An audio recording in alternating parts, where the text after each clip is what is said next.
love again, love again. You can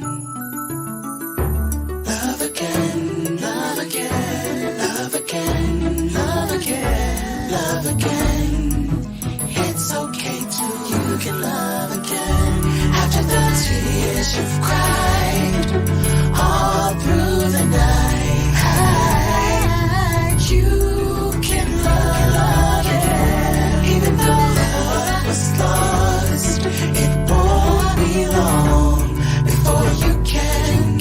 It's okay to, you can love again, love again, love again, love again, love again, love again.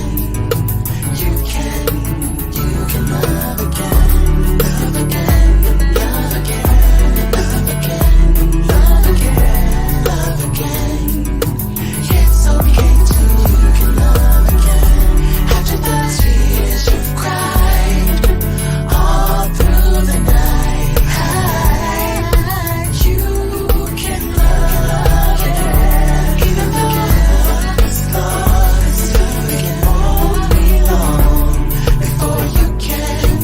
It's okay to, you can love again, love again, love again, love again, love again, love again.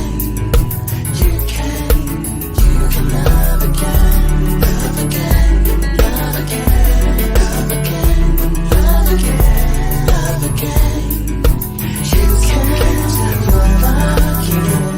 After the tears you've cried all through the night, you can love again. Even though love was lost, it won't be long before you can. It's okay to, you can love again. Love again, love again, love again, love again. You can love again, love again, love again, love again, love again. It's okay to, you can love again. After the tears you've cried all through the night, you can love again. Even though love was lost, it won't be long before you can. It's okay to, you can love again, love again, love again, love again, love again, love again. You can love again, love again, love again, love again, love again, love again. It's okay to, you can love again. After the tears you've cried all through the night, you can love again. Even though love is lost, it won't be long before you can.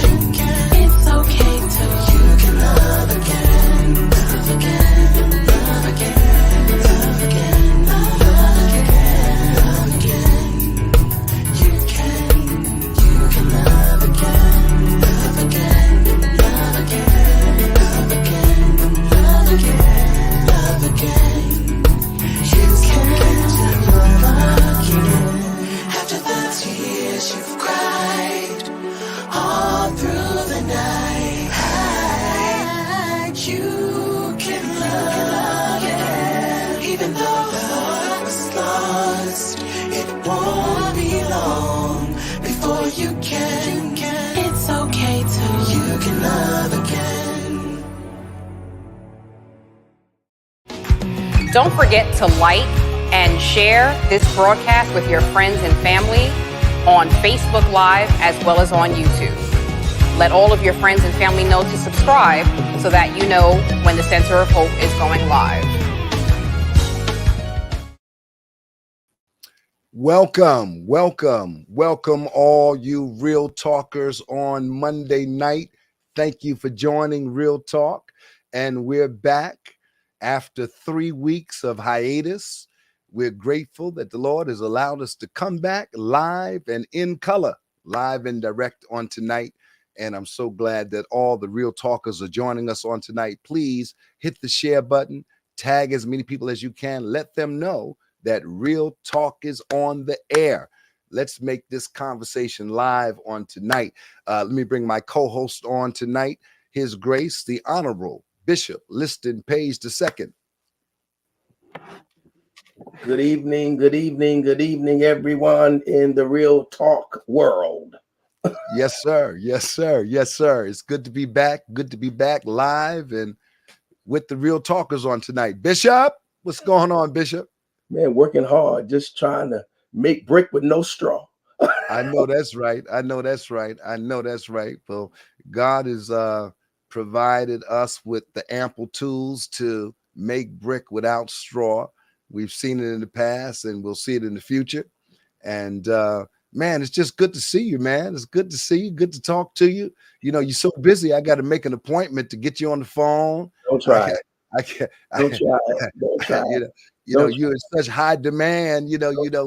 We can't get you like we used to. But hey, don't try it. No, you're the one with 5 different businesses, and listen, I got all over the city. So, I was, to that point. Before we get started on tonight, I had the opportunity to spend some time with the Chancellor today. Wow. From the Department of Education, and our guest, who is also a former employee or either employee still with the Department of Education, educator, school teacher. And I was privileged to be a part of a special advisory group. And we went to the Tweed building, and I hadn't been in the Tweed building, man, over 20 years, Liz. Wow. And I forgot how beautiful the Tweed building is. I mean, I haven't been in the Tweed building since Bloomberg was mayor. Wow. Yeah, I was in and out of the Tweed, from City Hall to Tweed, back and forth, when I was a commissioner under the Bloomberg administration. But man, the tapestry, the light, the brass that housed the lighting in the Tweed building, it's amazing.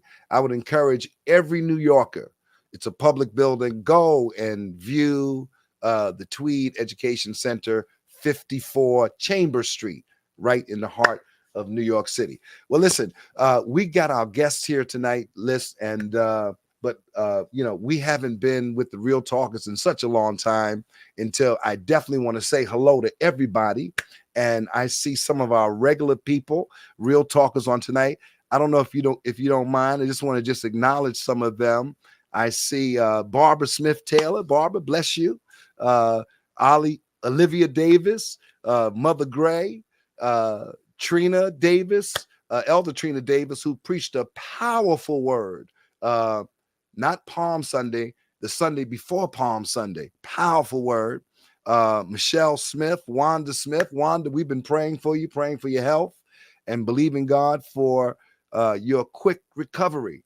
Barbara Waring, Crystal Smith, D. Fields, all the Real Talkers on tonight. Now listen, what I need everybody to do, Melinda Williams, Laverne Wilson, Justina Sessions, Deborah Noble, Sharaya Smith, Elder Joanne Thomas, Tammy Blake, Valencia Clark.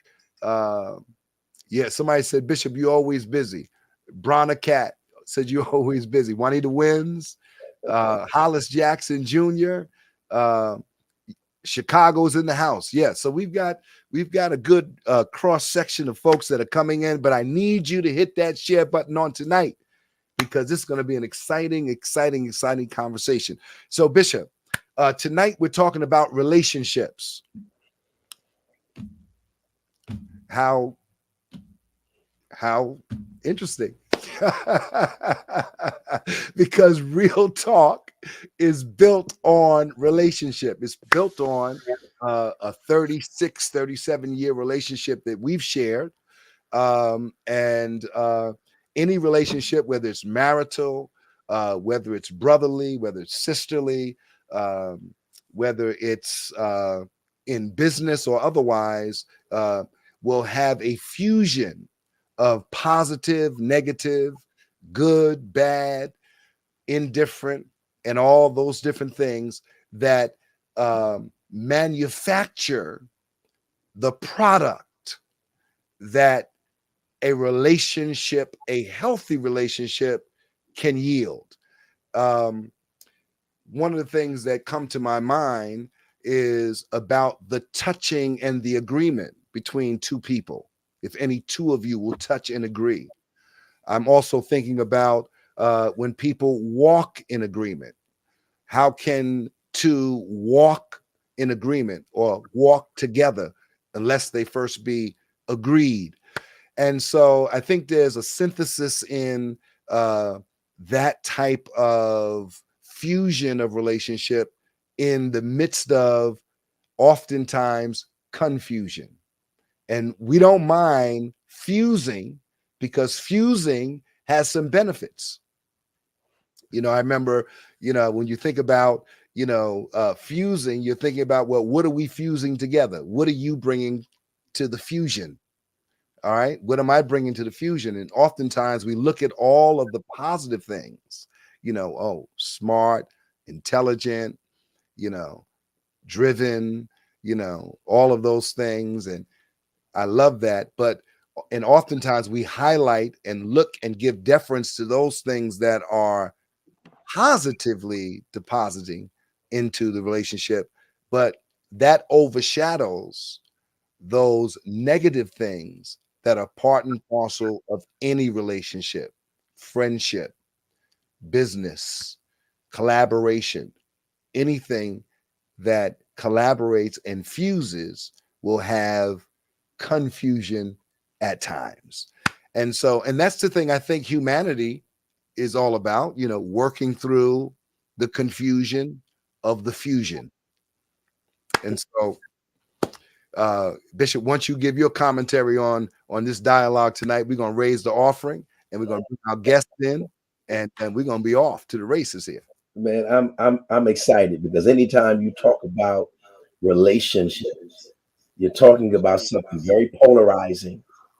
And I was on the Calling on Hannah's platform on Saturday where Pastor Hattie Robinson, Pastor Jacqueline Gates, Pastor Cordelia Wallace, all we do is talk about relationships. And what I'm finding, in my humble opinion, is that communication, compromise, and negotiation are the three key elements to any relationship, no matter what it is.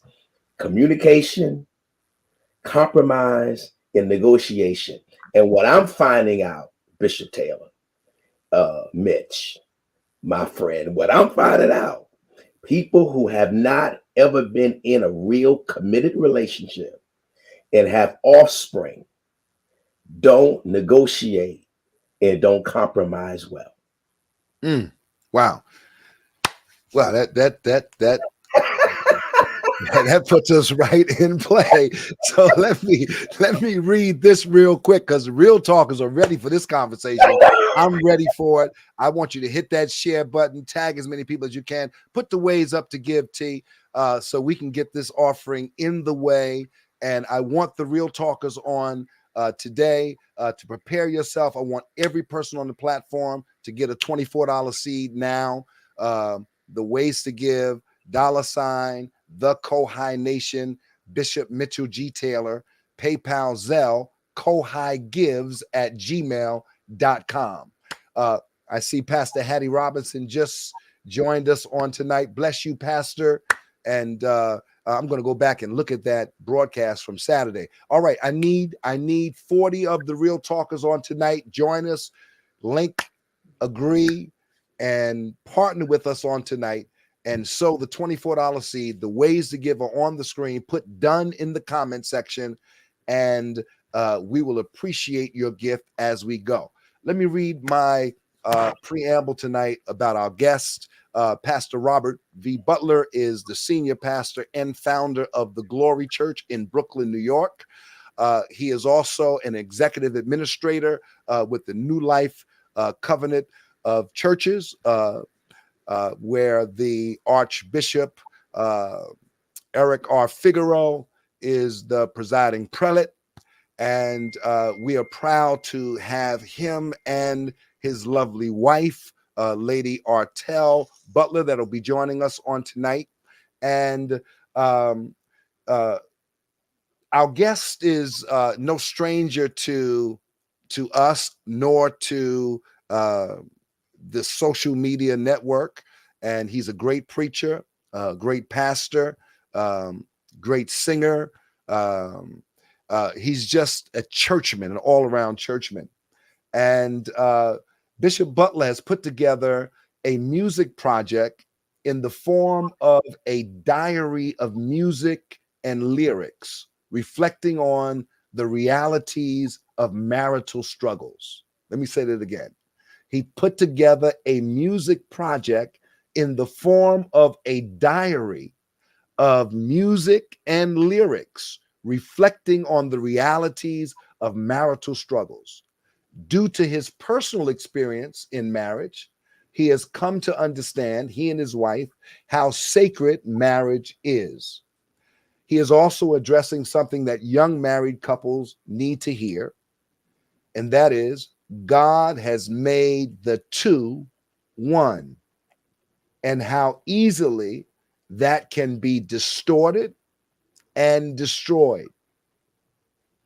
So tonight we are proud to present to the Real Talkers on tonight and introduce to others on tonight our own Bishop Robert Vincent Butler and his lovely wife, First Lady Artell Butler. Welcome them to the platform on tonight.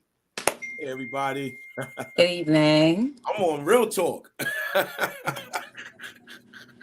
Listen, thank you so much. Thank you so much. And all the Real Talkers that are sowing their seeds on tonight, Phoebe May, Barbara, Kikora, Wanda, Trina.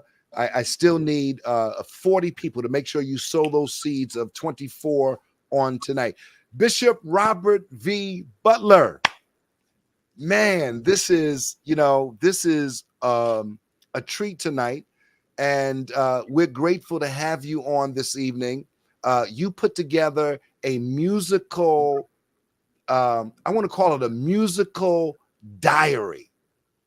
And, it's just my interpretation, not what you call it. And it's a relational project. It's a project of reconnection. I've listened to all the songs more than one time. And it's you have to listen. And I didn't understand it when you first introduced me to the project. And you said, Bishop, you have to listen to the whole compilation in order to understand the presentation of the project. And when I got it a couple of months ago, I did that. And I've been living with it, throughout the hiatus and anticipating this dialogue and this conversation with you, because you and your wife in this project hit some real intimate and sharp edges here. You use some borderline profanity in some of the music. What the hell am I doing here and whatnot, and no, what the hell is wrong with me? It's wrong with Yeah. Well, you know what? And it says WTH on the album covers. Are you It's still trying to wrong. be? You try to still say that's sanctified? I got you. Okay, because you start out with your lyrics. And matter of fact, let's go to that song. That's play a good it. song. Let's start with that. Let's start with that song tonight. How about that? Here we go. You're gonna play it?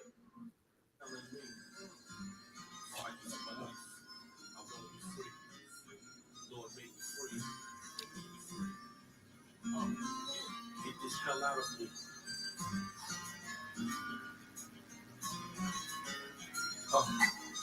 I keep giving myself in these situations, life on repeat like a cancer show.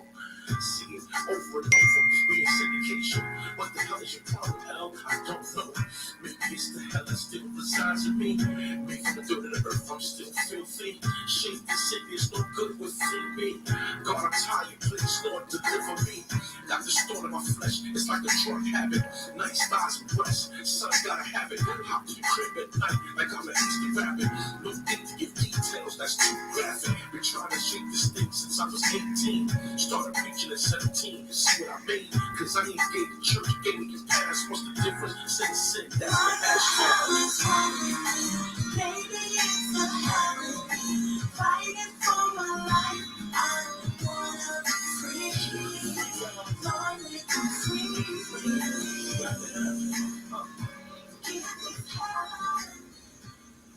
Get this hell out of me. You was gonna Get say this that part. hell out of me. Okay. What was you thinking? What? So you're muted. You're muted. You're muted, Bishop. I never see it that way until people play it, and I'm like, yeah, that was a little out there, but So Bishop, explain the project to us. That's the second song on the album. There's an introduction on the album as well, which kind of sets up the dialogue. I want to talk through that tonight. But in the song, it kind of has this reoccurring theme, requesting the Lord to make me free. So explain to us, the project, and explain to us, what was it that, well, let me just ask the question. Give us a bit of your personal journey in marriage and how it influenced your music project on marital struggles. Let me just ask that question. So back in 2020, me and Artel have been married for 20 years. And there was a break. There was like this there was a myriad and a plethora of things that was taking place that was not properly treated, that were not properly dealt with. And it leaked out into my marriage. It leaked out into me, into who I am, who I'm supposed to be. And we actually were separated for 2.5, almost 3 years, because I think the both of us had mutually agreed that we had run our course. I think that's what we were thinking at the time. We had run our course. And so at that moment, we parted ways. I moved out. We wound up separated. My family stopped coming to the church, and we were literally trying to go on in life without the marriage aspect of our lives. We were always going to be family because we have the 3 children. And in 2020, we also gained a grandchild, and we knew that we were always going to be family, but we were going to remove this marriage aspect away from it. And there's a number of things that was taking place that led me to the music, even being in a whole relationship outside of my marriage. There was just a number of things that was taking place. One of the initial things that took place, and Bishop Page don't notice, was he came to preach for the church's 10th anniversary. And when he came to preach for the church's 10th anniversary, he's sitting there and he looks at me and he was like, "Where's your wife?" And I started to explain to him. He was like, no, I don't even want to hear it. And it kind of, it started, getting things going, because at that point, I had broke up with the person that I was illegally in this relationship with. Wow. And I was just trying to figure out, like, what what's gonna happen, what's going on. And sitting in my house by myself, I had an apartment.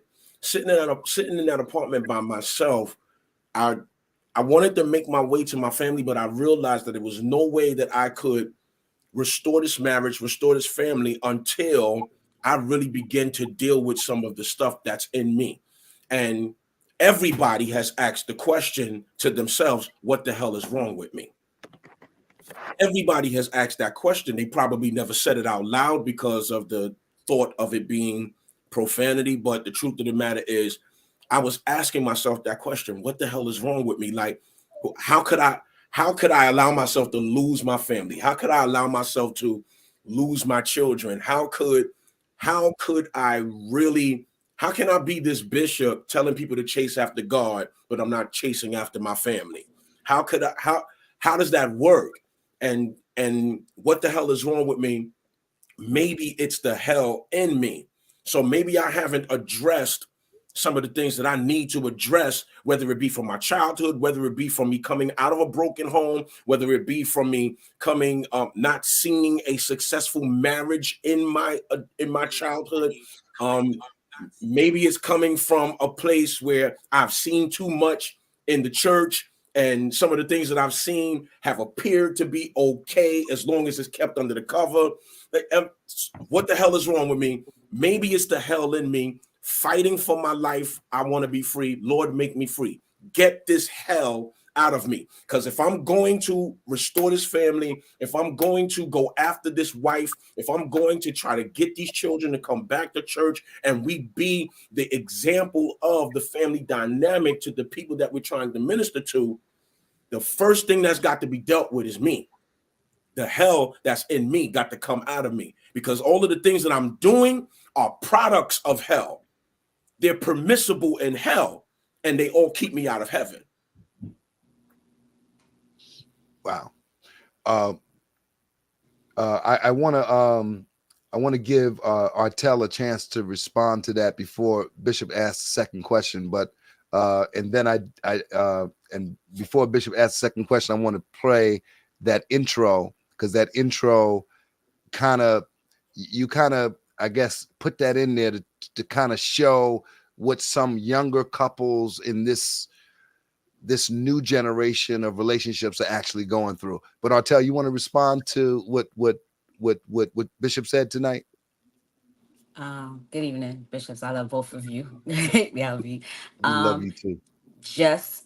That's just the honest truth. It was a time where everything was dark. We just were existing.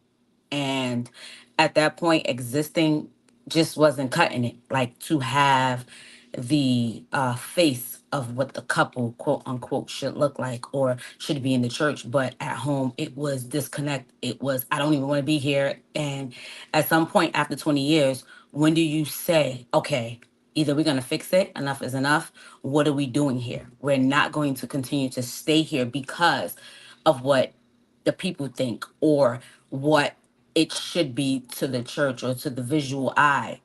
What about us? Are we ever going to be happy? Are we going to fix it? Or do we need this time to be apart? And because so much was going on, and then with the pandemic on top of it, to actually exist, to coexist in the same home at that time was really unbearable. Like, we were not speaking. It was just unbearable. So at that point, it was just like, all right, you know what? The kids are grown. Everybody is old enough to understand what's going on. Let's have this conversation. Let's sit down and let's decide what we're going to do at this particular time. Now, we've had the conversation, and at that time, we knew it was separation. The kids understood, they knew, we understood. So there was not like a beef, and there was no disconnect, it was no dislike. It was what it was. We needed to be apart. And that time, to be honest, I just I just was okay with not being with him at the moment. I'm not saying that I didn't miss my husband, because being married to somebody for 20 years, that's what you're used to. That's what you're accustomed to. That's what you know. But also in that time, knowing that it was very toxic, not that we were fighting or any of that nature, but we just wasn't compatible. We just wasn't there. So I felt like this is it. This is wonderful. We need to be apart. I don't dislike you. We're not beefing. There's no love lost. We just don't need to be together right now. So um I guess when he was in his apartment, I was in mine. And like he said, we seen each other on the outside. It was, hey, how you doing? There was no love. We did what we had to do for family. We came together for family functions. There was no issues, but we just weren't together, you know? And I was okay with it. I was okay with it. So I didn't know anything about the music or anything that he had going on for him because I just kept myself away from that part. Um, we didn't talk about it anymore. We never had a discussion anymore after our final meeting with our children. We never spoke about it anymore. So what he was dealing with, I had no idea until later on when we discussed us, just talking and getting back into the groove of things. That's when I learned that that's what he was dealing with. Because again, I had my own issues I just needed to deal with and just When I sit with. started stalking her, Yeah, that too. Yeah, so that was really it. So everything he said was accurate. It was just a dark season in our life, and we just felt like separation was great for us at that moment. But here we are again. Yeah.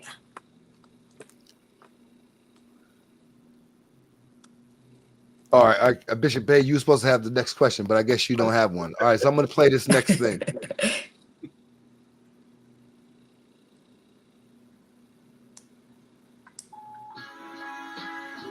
My brother Al, congratulations on your new project. Bro, divorce is running rampant in the church these days. And the leading cause is adultery. Adultery destroys marriages. And why it's happening so much amongst men is because men believe that the more you have, the more satisfied you'll be. Variety never satisfies. It only fuels the desire. The more you have, the more you want. The only thing that never satisfies is one. One is the only satisfying number. That's the way God intended it to be. Two, get married and become one.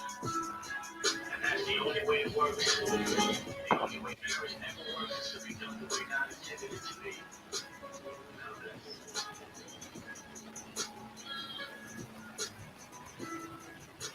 So that kind of sets the stage for the the musical project, and it kind of shares, what young people, I think, in relationships are dealing with now.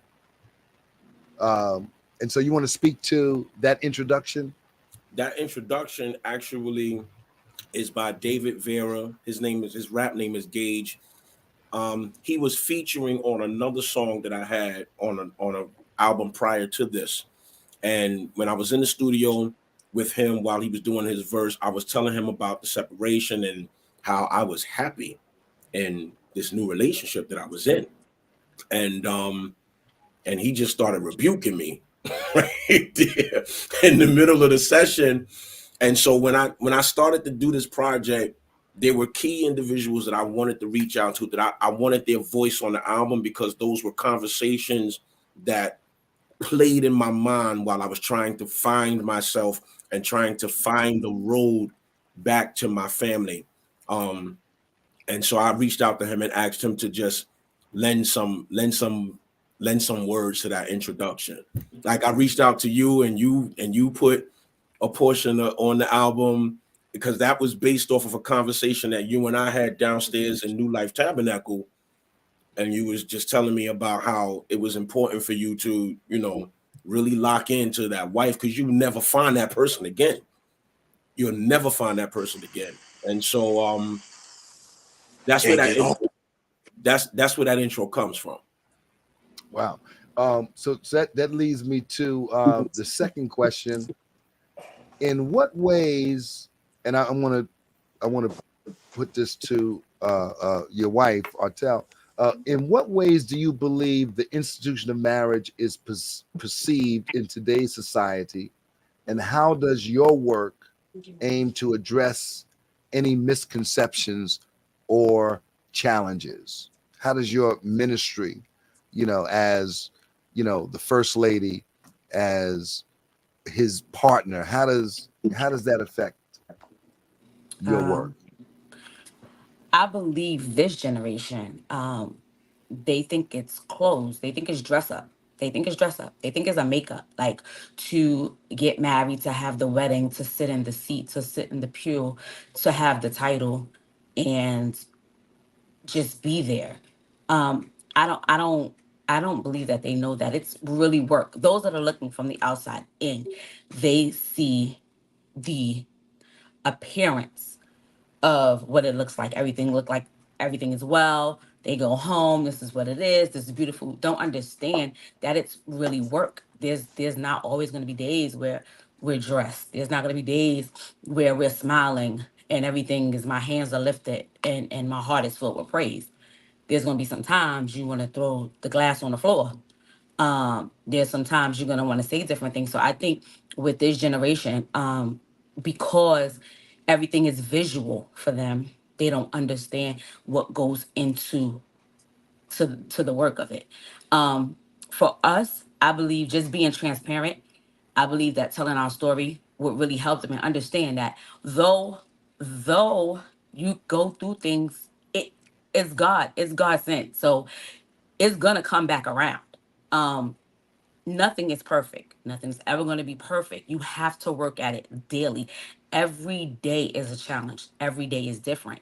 So I think if they see it from that perspective, first of all, understanding that it's a commitment between not only the couple, but something that they made with God, that once they really understand that, the things that come in your way and come into play, you'll be able to withstand it if you put God first. If he is number one, no matter how we may feel, because you couldn't tell me I wasn't getting a divorce. I was head over heels. So I'm getting a divorce. I'm fine. I'm good. Um, Never filed the papers. Never went. Just like okay, it's fine. I'll do it, and never realize not knowing that it will come back into full circle because I was no no no. So it's kind of like what they see, they have to have someone to actually sit down and pour into them and explain to them every day is not going to be smile, every day is not going to be sunshine. There's some conversations you have to have that's hard, that'll make you rethink your marriage, that'll make you rethink, okay, are we able to get through this? Some people are not built for it because again, they're for the visual. They just want the wedding dress. They just want the title. They just want to sit in the front of the church or walk in and say, "Oh, that's the wife." But don't understand what it takes, the work that comes into it, the sacrifices that you make for your family, the times when he's not home and you home with the children or any of that magnitude, you know. So I just say for our generation to take your time, seek God first. That's definite. Just don't get mad because you dating Joe Mo and it's cute now, and he proposed and you got a nice ring, and then later on in 5 months you can't stand him, you don't want to be there, or y'all having difficulties that you feel you can't get over because there's some hard times you got to go through. So it's it's work. The only thing I can say is everyday work. Even now in round two, as I say, it's work. It's more work in round two because you have to totally forgive. You can't think about round one and what the triggers were. You have to express so that we don't fall back. But you have to totally wholeheartedly forgive in order to move on and make it work. If you do not, it will not work because everything will be a trigger. Everything will bring you back to where you were. So it's work and prayer. You good. Bishop Page. I've been having some difficulties here. I'm out of town with my grandchildren. My Um, apologies, Bishop Butler and Lady Butler. Please accept my sincerest apologies for not having my device the way it should be. But let me say this, I have been extremely blessed by your transparency. Transparency. Butler, let me say this to you. I did not know, and it's kind of unfortunate because I'm somewhat convoluted in my thoughts tonight because it's amazing how my ministry could impact you to that degree to save your relationship. but it couldn't save my own.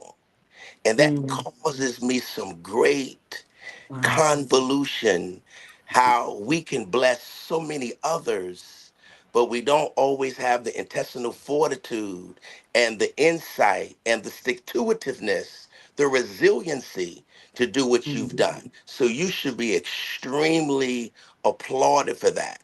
And for your wife to have that, that, that, how can I say it? The grace to receive you, knowing you had a full blown relationship and you were not divorced. So that simply means that you were in an adulterous situation and yet she received you back. And in order to have any successful relationship, there must be mutual trust, there must be affection, there must be communication, there must be compromise and negotiation. And on top of that, there must be a strong level of forgiveness Oh yes. and commitment to forgive. Commit. Because most men, if we're honest, Mm-hmm. there's no way I would know my wife would do the things I've done to her and expect her Mm-hmm. to forgive her.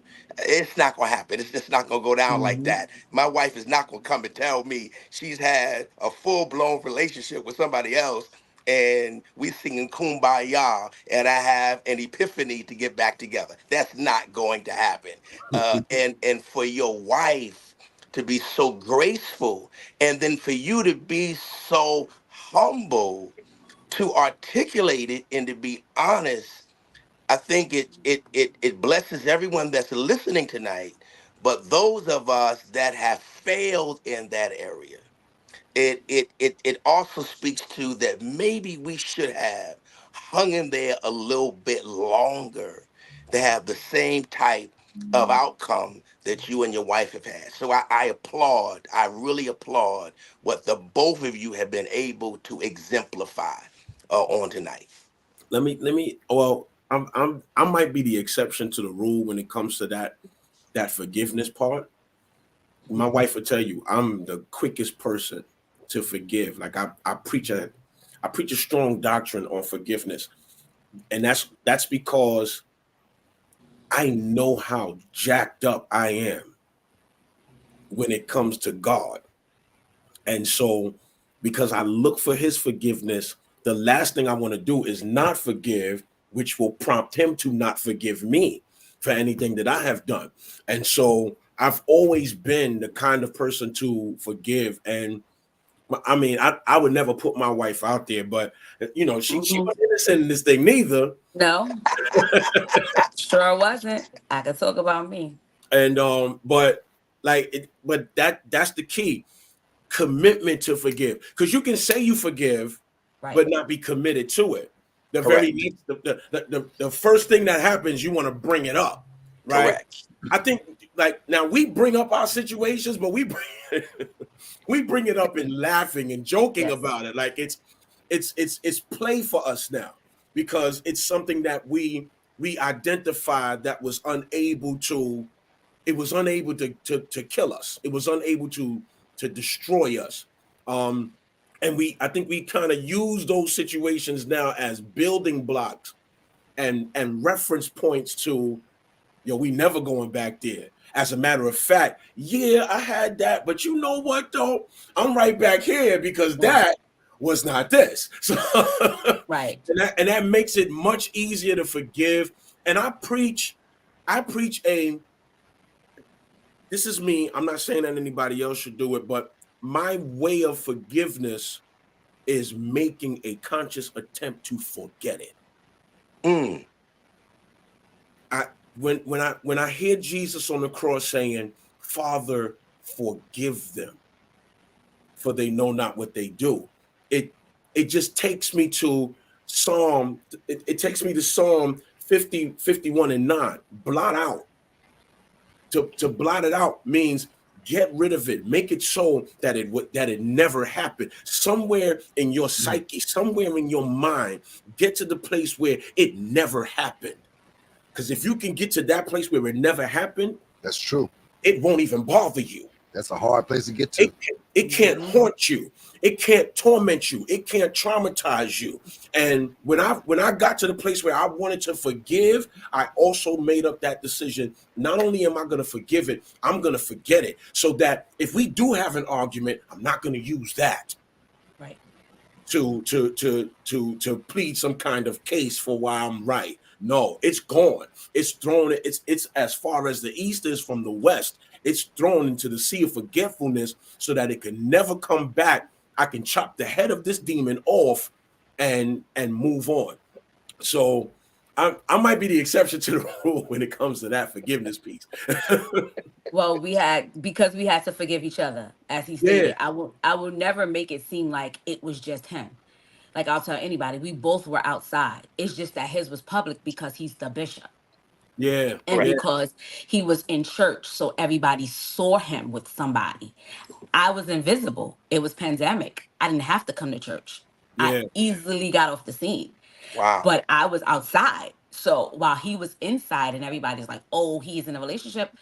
And for me, they trying to figure out like, why is that okay for her? Because I was outside. I didn't care nothing about what he was doing. That was not my Yeah. concern. I was not angry. I wasn't upset. I would tell him, don't you gotta go family dinner with your girlfriend? Do something. Leave me alone. You know, I'm not that person. I can own up and I can take what I can take. Why? I don't know if that's just because I've been in the street all my life, born and raised in Bed-Stuy. I've dealt with just about anything. So nothing really bothers me. Like it, I never was the person to be like, oh, you mess with that person. I'm not her. I'm very confident in who I am. I know who I am. So at that time we were just outside. It's Yeah. just his was public because he's quote unquote the bishop in the church. So you see somebody else in the church, you automatically know, oh, is that his girlfriend? Is that, who he's dating? Because you don't see me there anymore. You don't know what I'm doing. You just don't see me visibly there. And because we never had any public situation as far as like us going against each other, you Yeah. didn't really know unless we actually said it to you or actually unless you really knew what was going on. But nope, it was never said. That's My crazy. Like mom, our parents my didn't mother, our know parents didn't even know. for like a year. They didn't know for Yeah. a year. My mom You didn't know, even know. She was wondering like, what's going on? Like, oh, you moving? Like it wasn't public information. We Yeah. just was separated. We understood. We were fine. And but it but worked for us. but though it was not public, I think the blessing in this, of course, is always reconciliation. But I Hmm. think one of the blessings is that both of you did not allow the toxicity of the relationship to spill over into the public Yeah. marketplace, Yeah. because what we do is Hmm. all based on imagery, Emotion and image. image, model, what we Hmm. represent. And once the public gets our private information, particularly when the information is private and is sensitive and it is conflicting private information, they normally excoriate us with it. And once we have been revealed and exposed, we lose what I call influence. And where there's no influence, there can be no impact. Yeah. And where there's no impact, there can be no transformation. There can be no change. Right. So for you all to, even in your separation, to still cover Hmm. and protect each other, maybe unwittingly, but you still nonetheless covered and protected each other. Uh, I think that it's probably created even a stronger bond of love Hmm. and appreciation for each other, to the point where, Butler, when you look at her now, do you love her more, or do you see her differently? And I would ask her, do you love him more, or do you see him differently? Same love, just a different character. Different. He's been Absolutely. transformed now. I still love him, but I Hmm. see something different Different. because there's a transformation that's taking place. What I here's what I asked God to do.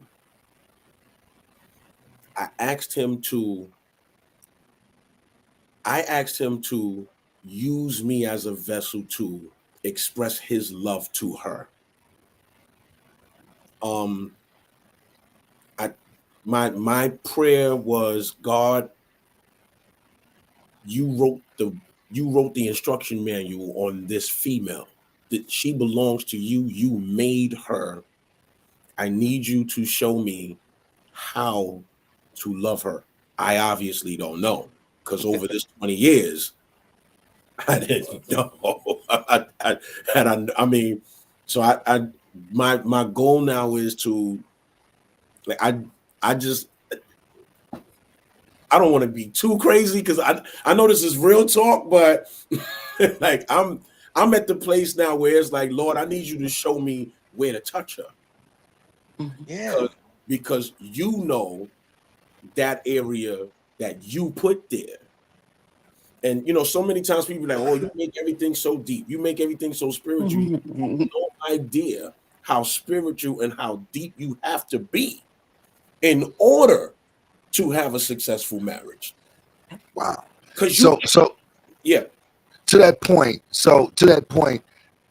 how important do you think it is for young married couples, and even those that are older, maybe even in your age group, to understand the sacredness of marriage and the concept, because you refer to this in one of your songs, the concept of becoming one. Mm-hmm. And you talk about the two becoming one. Mm-hmm.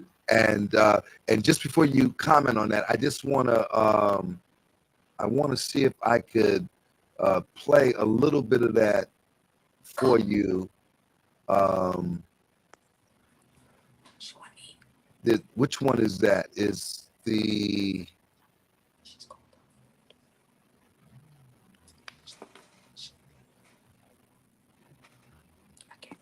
I made a note of it. The one. Is it one rib? One rib. I think it's one rib.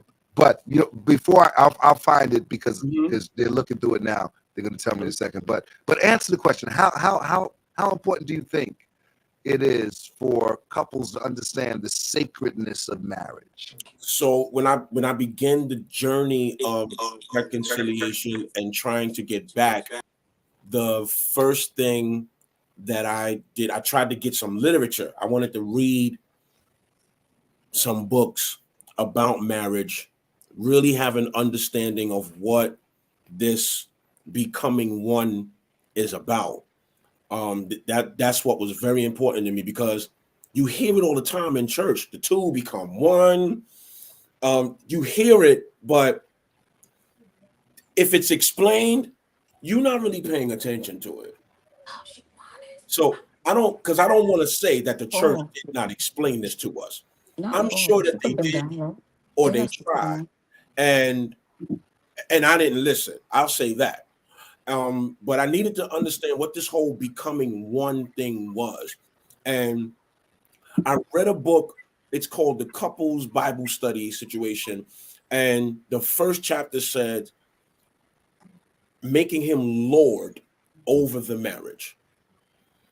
In order for the two of you to become one, you actually have to become one with each other, and the two of you together worship him as one. So he's not blessing me separately separately from how he's blessing you. We are at one mint. That atonement at one mint, right? We are a unit. I have to be willing to sacrifice me in order for her to live, and vice versa. It is a mutual two-way sacrifice that's taking place. I'm sacrificing so that she can live. She's sacrificing so that I can live. And we're understanding one another, being willing to put ourselves in one another's shoes, and just not being selfish with our own identity, and being willing to share our identity with each other, so that my identity can become our identity, your identity can become our identity, and that's what becoming one is for me, just I'm at the place now where you are the missing piece. You're the rib. You're the missing piece. The only way that I see you is if I hear you first. I was put to sleep so that God could make you for me. The only thing that was able to wake me up was something that was identical to the power that put me to sleep. It had to be your footsteps that was synonymous with the voice of God. I had to hear you first so that I can see you. And then when I saw you, or when I hear you and see you, then I can call you who I need you to be. You're bone of my bone, flesh of my blood, my flesh of my flesh. And if I hear her, that, you know, if I hear her, then she would be willing to be who I say she is. That's what Eve did. Eve said, he heard me. Yeah, I'll be bone of his bone and flesh of his flesh. He heard me. Yeah, I'll be woman. He heard me. Yeah, I'll be Eve. And vice versa. Wow, this is that's powerful. That's what becoming one meant to me. When I went on this journey, I needed to kill myself. I needed to get this hell out of me. I needed to, because if I'm gonna become one with her, I can't bring her back into this dark, destructive, terrible me. I have to get this hell out of me so that this heaven can now live in me and become one with me. It's going to be very difficult if I don't get this out of me, if I don't get these proclivities out of me, if I don't get this stuff that I thought was okay out of me. I got to get it out of me, because I can't bring her back into this, because then we'll be repeating this cycle.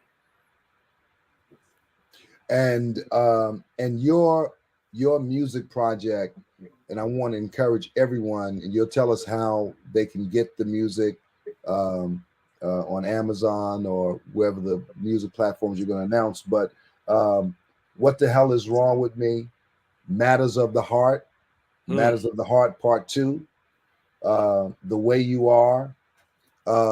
This is one that I like, Dreams Come True.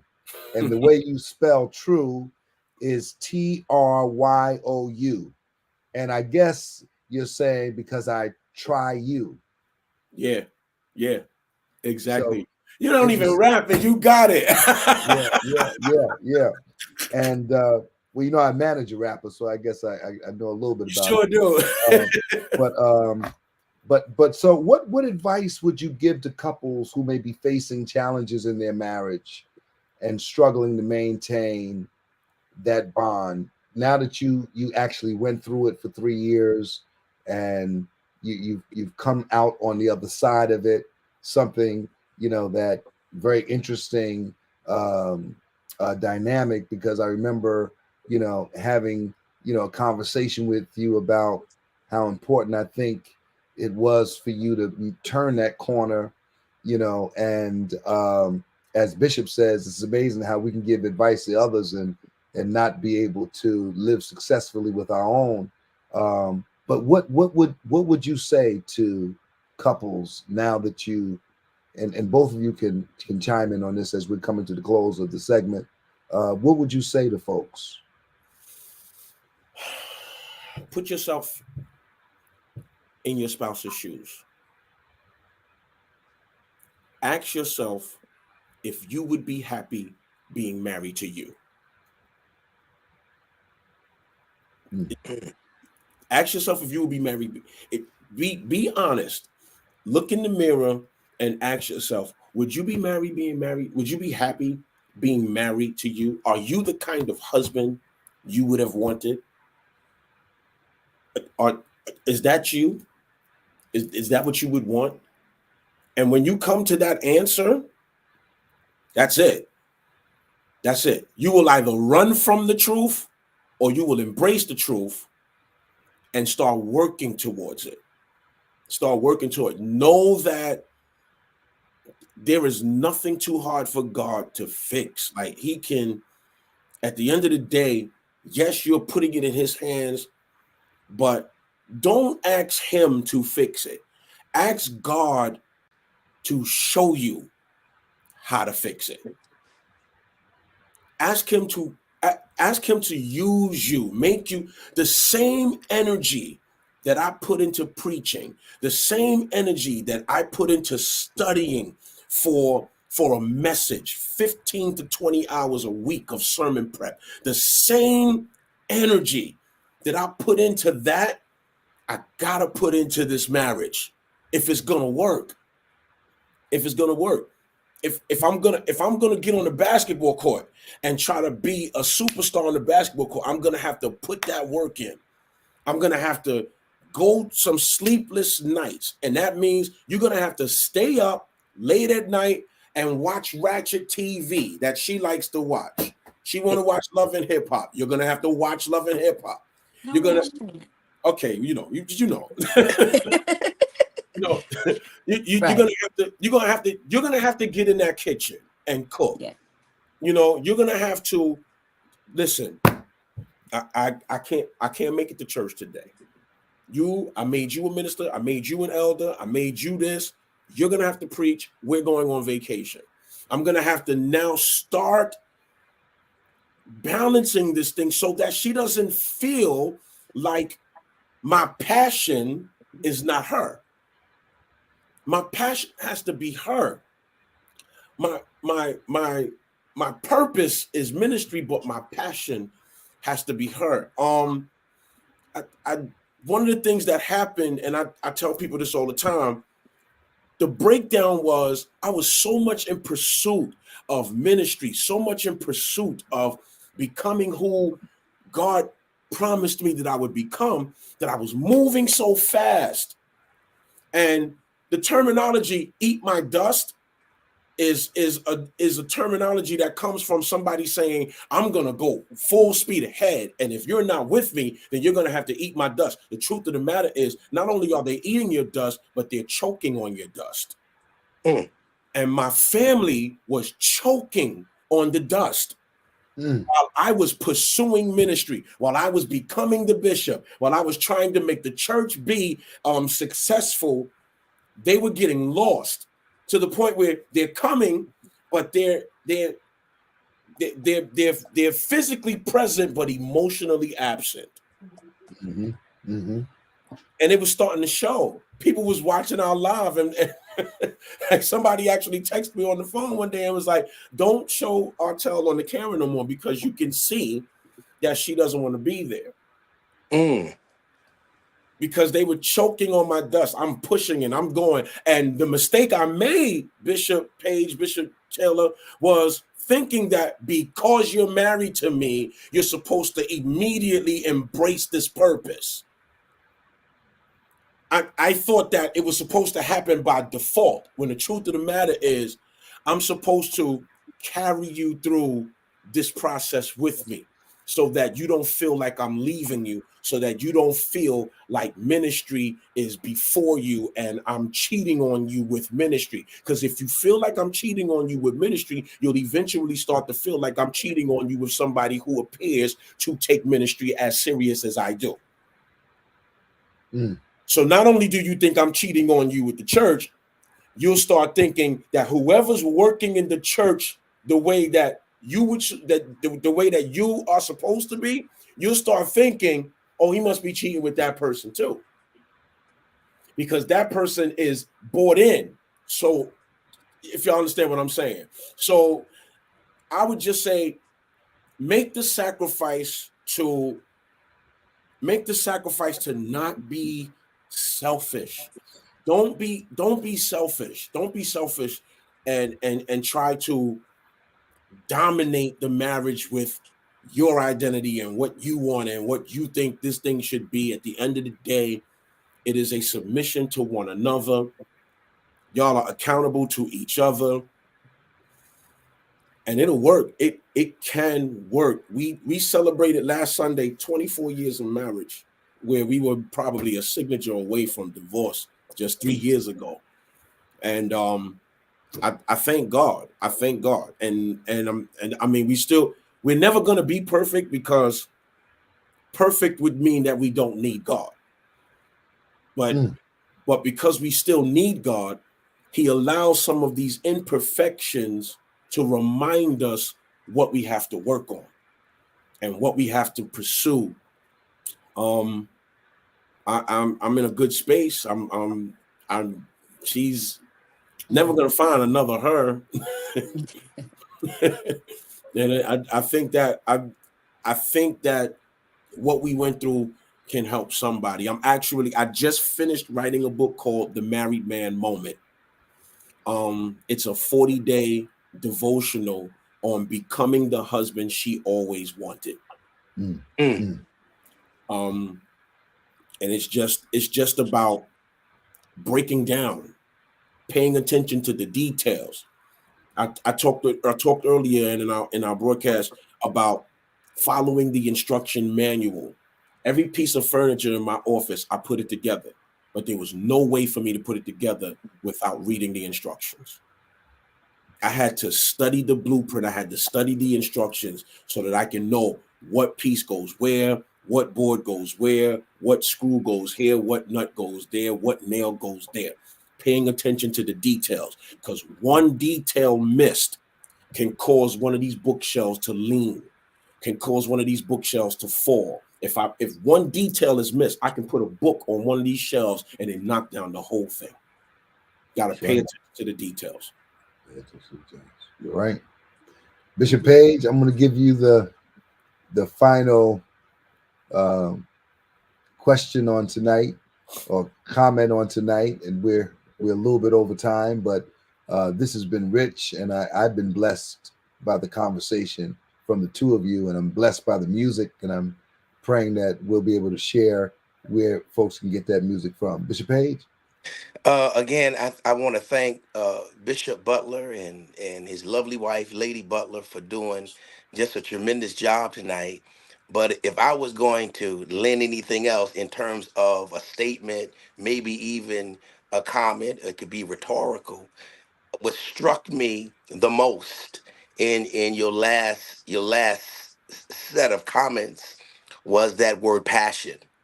And it's interesting that we're in Holy Week, Passion Week. Yeah. And when I think about passion, from that Latin word petai, Yeah. that simply means to endure or to suffer.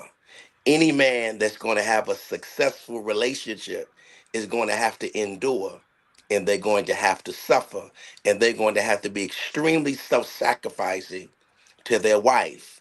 But what the other thing that somewhat uh is, I wouldn't say it's conflicting, but it causes me to pause when we talk about without, if we were perfect, there would be no need for God. And just to kind of undergird that, in Second Corinthians chapter 12, you know it real well, chapter 9, 12, verse 9, where it talks about grace is sufficient, strength made perfect in weakness. Yeah. But I've been doing this study on thorn, which is the irritation. We don't know what the irritation is, but we know the irritation is designed to keep us humble to the point where we rely on the grace of God. Grace of God. So in any marriage, I think the thorn is being real with ourselves, that we do have certain appetites. If we don't keep suppressed and have self-control, that our marriage will be destroyed. Because watch this, the thorn was never taken away from Paul. We never talk about that. It was never taken away. Never. And watch this, Butler. Watch this, Lady Butler. This will probably be somewhat of a controversial statement. Nah, it won't be. I don't believe that God delivers us from everything. I Mhm. think some things God requires us to Yep. have the temperament and the deportment called temperance It's a and fruit of the spirit. self-control. It's a fruit of the Yeah, spirit. I believe that. I believe we're praying for people with twisted sexual appetite, heterosexuals that may not want to be with heterosexuals to want heterosexuals. And I'm saying God is not going to deliver them that from that appetite to be with the same sex. But what God will do is teach them how to have self-control and to practice celibacy and virtue. That's based on Matthew chapter 19, when he said there are three types of eunuchs: one that's born, one that's made, and the next one that says, I'm going to do this for the kingdom's sake. Yes. You and your wife made a decision. We're going to stay together for the kingdom's sake, not just for our benefit, but how can I preach to others? And what I'm preaching is not working for me. So what we're going to do, we're going to make a concerted effort to stay together, unified. And you should be applauded for that. But Lady Butler, let me just ask you this. Let me just ask you this. Yes. Is it difficult being married to a man with the type of passion that your husband has for ministry and for seeing God's people blessed? What is that like? I will say then it was. Absolutely. It absolutely was, because I couldn't understand why is everything before me and my children. Mm, Why you at the church? Why you running? Why it just didn't make any sense to me. Um I was, thank God, strong enough to stay and, start understanding later, like, okay, yeah. But because so much was going on, my vision by that time was already blurred. So I'm not trying to really understand at that point. Now in round two, where the fact that we've talked and we expressed and now I know what was and how he is, I can maneuver and I can work with him with, okay, you're doing a little bit much, slow up. I could pull it back now. Before, it wasn't that I was scared. It was kind of like I don't want it to be that I'm holding him back from his passion or holding you back from doing what God said. So it was more just letting him go. All right, go ahead, go ahead. But now it's like, all right, have a seat. What time you coming in? You need to wheel it on in. So now I understand, but I understand now, because I've been with him so long, what his passion is, what his drive is. So I know what's moving in his brain when even still sometimes kids don't understand it. Or I understand. Like, I got you, and saying that's just that person. People be like, well, that's not right, but you gotta understand the person. You got to understand. And because, like I said, in round one, I didn't really understand. And by the time I was trying to get to, it was already fogged. The vision was already blurry and I didn't want to learn. Now I'm okay with it. Let me tell the truth. And Round one, I listen, didn't take her on preaching engagements with me, but now she goes on preaching engagements with me, and she gets to wow. go to the hotel, and she's in the pool, and right. Absolutely. when we go to the Absolutely. South, we at Waffle House. Absolutely. I'm just kidding. No, but it was a learning process. Like I said, it was something that we had to go through, and it's not for everybody. But I had to learn how to understand his passion for God. I grew up in church, but I wasn't passionate like that because I still was outside. So it was like, all right, you're doing a lot. You in church all day long. This is really. I grew up in church like that. I understand it, but geez, Louise, okay. So now I'm like, all right, I got you, but you got to pull it in a little bit. We going away. Okay, we doing something. So it's a process. It's a process, but we good. think my marriage, to just piggyback off of what she said, and I if she would allow me to try to convey how she feels without her having said it, I think she now sees that my marriage has become a ministry Hmm. for us. And it has become it's not I'm not in ministry and happen to be married. I am married with ministry. I'm married with ministry, which means that this comes into it. So the same way I would say, yo, y'all need a break, we're taking a break. My marriage has actually become a ministry. So to the point where I want her to be happy being married to me.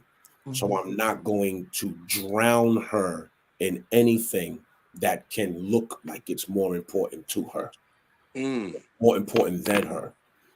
I like that. Because I need her in here.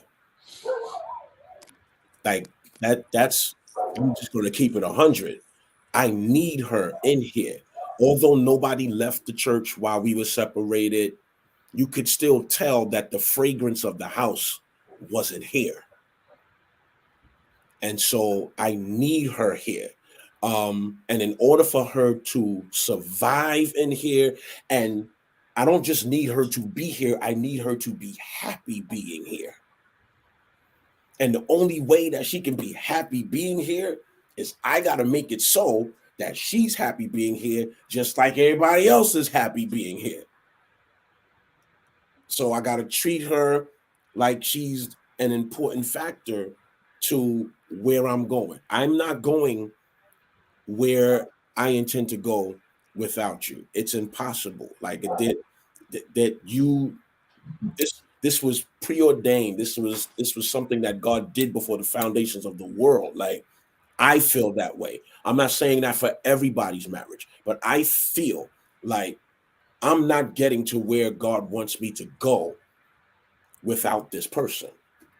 And in order for me to get there with this person, I got to make sure that this ride is smooth. I have to make sure that she's got enough leg space on this plane. I have to make sure that that this is a first class ride. Wow. Well, listen, this was more than I anticipated, more than I expected. I know that people, the real talkers tonight, have been thoroughly blessed and encouraged. And I know that I was encouraged. I know that Bishop Page was encouraged. All of us real talkers tonight have been thoroughly blessed and strengthened by your testimony, by your transparency, and by your transformation. And so thank you tonight, and thank you for being with us on Real Talk tonight. I'm scared to say any final words because we're way out of time, but but I would like you to tell the Real Talkers where they could buy your music. L Butler, that's my rap name. I'm actually on my way into retiring from rap. I can't do it anymore. I'm tired. I just can't remember the lyrics anymore. I have one more album in me, but L Butler, EL Butler. I'll explain that name on another show, but it's on Apple Music, Spotify, Tidal, Google Play. It's on every streaming network. I promise you'll be blessed by this album. I listened to it today in the car when I realized I had to come on the show, and it's actually a pretty decent album, if I must say so myself. It's really, I don't know if you like what I called it, a musical diary. No, it is. That is actually exactly what it is. And that's actually what it is. It's a musical diary. Right. And it required me being transparent. And of course, I got a little kickback from some of the, songs, but I needed it to help the whole family dynamic. The whole family dynamic, from songs like I'm a PK, First Lady. Oh, yeah. I took a note from I'm a PK. It talked about being hurt in the church and, being made to be responsible for everybody else's issues. Yeah. So, it just, First Lady is one of the songs that's one of my favorite songs, because that song helped me to. You said we wasn't going to talk no more. Yeah. Right. Yeah, we can't go. We'll get you back. We'll get you back. Talk no more. Listen, thank you so much, Butlers. Thank you for having us. Thank you so much. We love you guys. Love and you we both. appreciate your ministry. And we can't wait for you guys to come back to the Center of Hope International and to bless us once again. And thank you for joining us on Real Talk tonight. All right. Bishop Page, another one for the history books. Yeah, this was fantastic. It really was. I'm blessed. I was blessed by the Butlers on tonight, and I pray that they continue to do ministry together and share their experiences and experience with the world, because so many people are going to be delivered and set free by what God has allowed them to go through. Yeah, I definitely agree. I definitely agree. And so many, and there, the really the music diary that he put together. If couples listen to it, I mean, it's really a diary. It's really a life journey and a compilation of directives and advice. It's Mhm. really, really is good. It really is good. You can get that at L.Butler, wherever music is sold and streamed. L.Butler, wherever music is sold and streamed. Now, those of you who didn't have a chance to sow on tonight, we ask everyone to sow a seed of $24 on tonight. Those of you that are with us on this evening, we'd ask that you start sowing that seed of 24 now. If you haven't sown already, if you already sold, I'm not talking to you, but those of you who have not sown that seed, I'm asking that you would sow the seed of 24 now. Put in the comment section done to let us know that it's done on tonight. And I believe what you sow today will result in your harvest tomorrow. I believe that. I live by that. Thank you, Sharon, for your seed of 24 on tonight. Those of you that are sowing, please begin to sow those seeds now. While you're sowing those seeds, let me make this announcement. As you know, Wednesday is going to be, they call it Holy Wednesday. They call it Spy Wednesday. Maybe Bishop Page can give us some clarity on that. I remember reading something about Spy Wednesday being the day when Judas Iscariot betrayed or was involved in the betrayal of Jesus on Spy Wednesday, Holy Wednesday. And so Wednesday at 6 a.m., Holy Wednesday, we will be in the electronic sanctuary for the Wednesday morning word. I need you to join me. Every Wednesday, it is a powerful move of God because we take our time. And I'm so encouraged with the amount of people that are with us on Wednesday mornings. I mean, wow. I mean, no less than 45, 50 people are with us on Wednesday and sometimes more. And so I believe because it's Holy Wednesday, we'll even have more. And then Wednesday at 12 noon,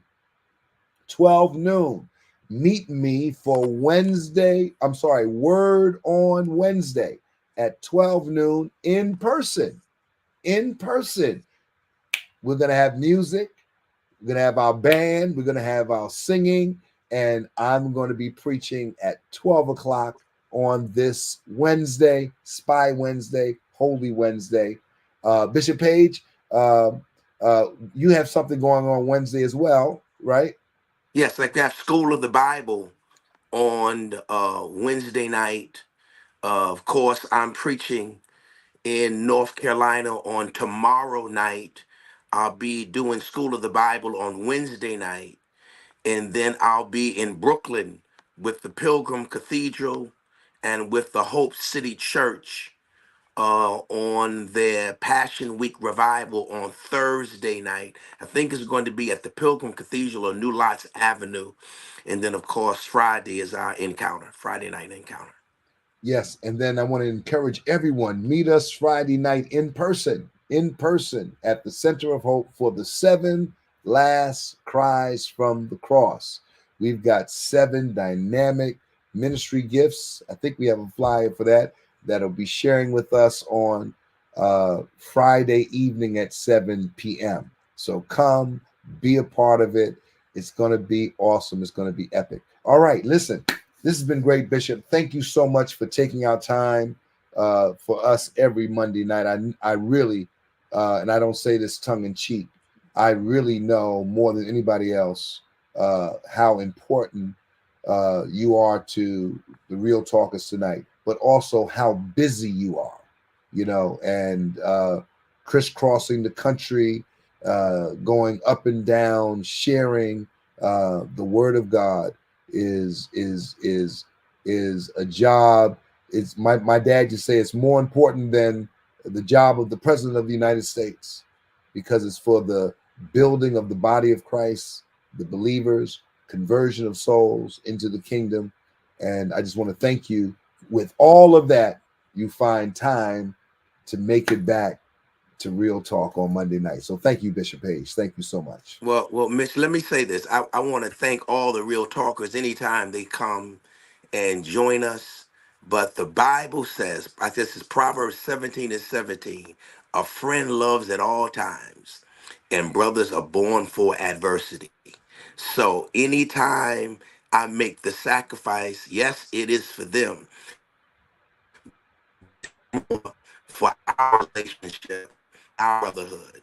I'm committed that you and I will continue to sharpen each other as iron sharpens iron. So I'm just grateful to God. I'm really grateful to God for being with you every Monday night. It's a rich experience, and it's only going to get better from here. Excellent, excellent, excellent. Well, thank you, thank you. All right, Real Talkers, thank you. Shonda, thank you for your seed on tonight. Those of you that are sewing on tonight, the ways to give are on the bottom of the screen. $24 is the seed offering on tonight. Our goal was 40 Real Talkers to sow the $24 seed on tonight. So if you haven't sown that seed, you still have time. There's still 100 people on between YouTube and Facebook. You still have time to sow that seed on tonight. Those of you that are watching this after the broadcast has aired live, your participation is even more important because you're viewing this after it has aired live. And we appreciate you even more. And we thank you for your seed that you're going to sow on this evening. Thank you so much. All right. Well, listen, we're finished. We're done. It's 10:28. And as I say every time we sign off, walk with the King today and be a blessing. We'll see you next week. God bless.